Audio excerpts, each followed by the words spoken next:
Hello friends, आपका स्वागत है मेरे यूट्यूब चैनल एसएससी टाइम में। जैसा कि दोस्तों आप सभी को पता है कि आरआरबी एनटीपीसी का फेज 1 का एग्जाम चल रहा है और फेज 2 का एग्जाम डेट और सिटी इंटीमेशन का लिंक 5 जनवरी को जारी कर दिया गया है। दोस्तों अगर मैं अपने बारे में बात करूं तो मेरा एग्जाम ना ही फेज 1 में हुआ और ना ही फेज 2 में मेरा एग्जाम डेट और सिटी इंटीमेशन का डेट आया दोस्तों।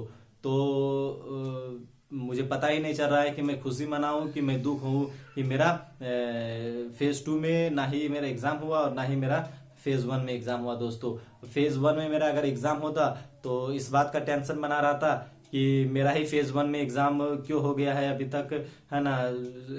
मेरा पैटर्न उसका पता नहीं है कि किस टाइप का क्वेश्चन पूछा जाएगा, किस टॉपिक से उसका वेटेज कितना रहेगा, किस टॉपिक में कितने क्वेश्चन पूछे जा रहे हैं। दोस्तों इजी पूछा जा रहा है कि मॉडरेट पूछा जा रहा है कि हार्ड पूछा जा रहा है, ये सब सारी परेशानियां फेज 1 में बना रहा था। दोस्तों अगर मेरा फेज 1 में एग्जाम नहीं रहता तो इस बात का खुशी रहता कि मेरा थोड़ा सा समय मिल गया है पढ़ने के लिए और जानकारी हो जाती कि किस टाइप का क्वेश्चन पूछा जा रहा है, ठीक ना। किस टॉपिक से कितना उसका वेटेज पूछा जा रहा है, जीके जीएस में किस टाइप का क्वेश्चन पूछा जा रहा है, मैथ में हार्ड पूछा जा रहा है कि मॉडरेट की इजी पूछा जा रहा है। दोस्तों रीजनिंग में किस टाइप का क्वेश्चन पूछा जा रहा है, ये सब सारी जानकारियां पता चल पाती दोस्तों। तो लेकिन अगर मेरा एग्जाम फेज 1 में ही हो जाता तो वो सबसे अच्छी बात होता दोस्तों, क्योंकि फेज 1 का जो एग्जाम है वो आपका इजी टू मॉडरेट पूछा जा रहा था, एकदम बेसिक क्वेश्चन पूछा जा रहा था। बात करें अगर मैथ की तो उसमें सिर्फ बेसिक क्वेश्चन पूछा जा रहा था, जितना भी चैप्टर है उन सब का इजी क्वेश्चन आसानी से कोई भी बना सकता था दोस्तों। और अगर बात करें हम लोग रीजनिंग की तो उसमें भी आपका ठीक ठाक क्वेश्चन ही पूछा जा रहा था, सिर्फ एक दो क्वेश्चन ही ऐसा था जो हार्ड क्वेश्चन पूछा जा रहा था रीजनिंग में। बाद बाकी जितना था दोस्तों वो आसानी से आप बना सकते थे। और अगर बात करें जीके जीएस की तो उसमें इजी टू मॉडरेट उसमें भी पूछा जा रहा था। 5-6 क्वेश्चन उसमें ऐसे थे जो थोड़ा टफ टाइप का था और बाद बाकी जितना क्वेश्चन था दोस्तों उसमें आसानी से पूछा जा रहा था। बात करें अगर करंट अफेयर्स की तो उसमें भी सिंपल पूछा जा रहा था और स्टैटिक की उसमें भी आसान क्वेश्चन ही पूछा जा रहा था दोस्तों। लेकिन जैसे ही 8-10 दिन एग्जाम होने के बाद फेज 1 का अभी धीरे धीरे उसका जो लेवल है एग्जाम का वो बढ़ा दिया गया है दोस्तों। अब अगर बात करें मैथ की तो उसमें आपका उसी टाइप का क्वेश्चन पूछा जा रहा है, बेसिक क्वेश्चन, और रीजनिंग में भी उसका लेवल भी थोड़ा उसी टाइप का है, थोड़ा 5-10% उसमें बढ़ा दिया गया है। और सबसे ज्यादा जो लेवल बढ़ा दिया गया है दोस्तों वो जीके जीएस में बढ़ा दिया गया है। उसमें हर एक टॉपिक से एकदम डीपली क्वेश्चन पूछा जा रहा है दोस्तों।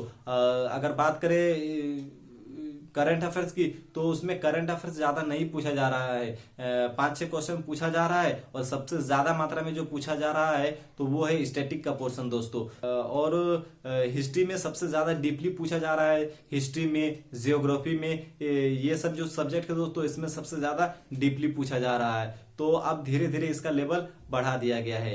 तो आज दोस्तों मैं अपना स्ट्रेटेजी बताने वाला हूं कि कैसे मैं इन लास्ट दिनों में अपनी प्रिपरेशन आरआरबी एनटीपीसी के लिए कर रहा हूं दोस्तों। अगर अभी तक आप दोस्तों सिर्फ पढ़ाई कर रहे हैं तो आप गलत डायरेक्शन में जा रहे हैं। पढ़ाई से ज्यादा आपका इंपॉर्टेंट है टेस्ट दीजिए।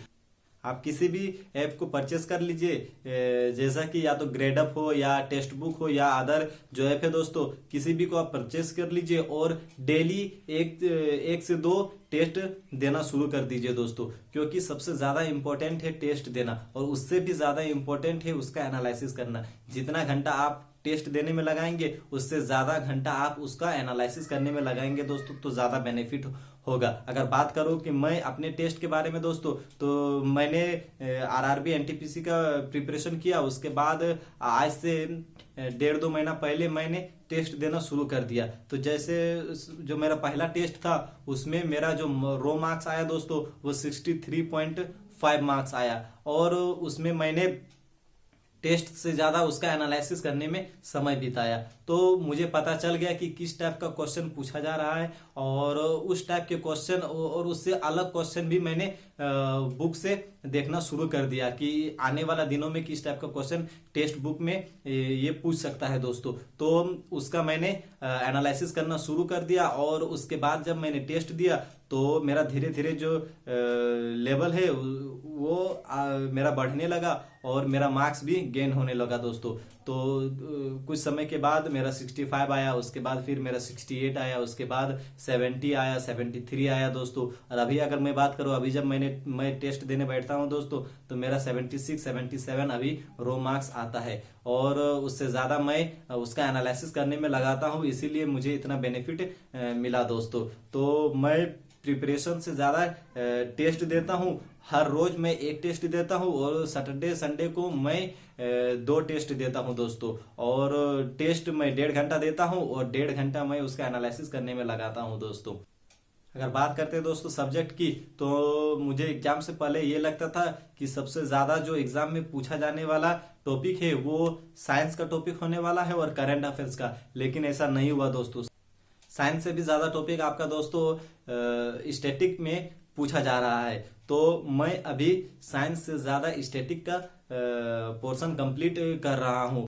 और सबसे ज्यादा मैं हिस्ट्री और जियोग्राफी को पढ़ रहा हूँ, क्योंकि उससे बहुत ज्यादा डीपली क्वेश्चन पूछा जा रहा है। और अदर जो सब्जेक्ट है वो मैं लूसेंट से कवर कर ले रहा हूँ दोस्तों।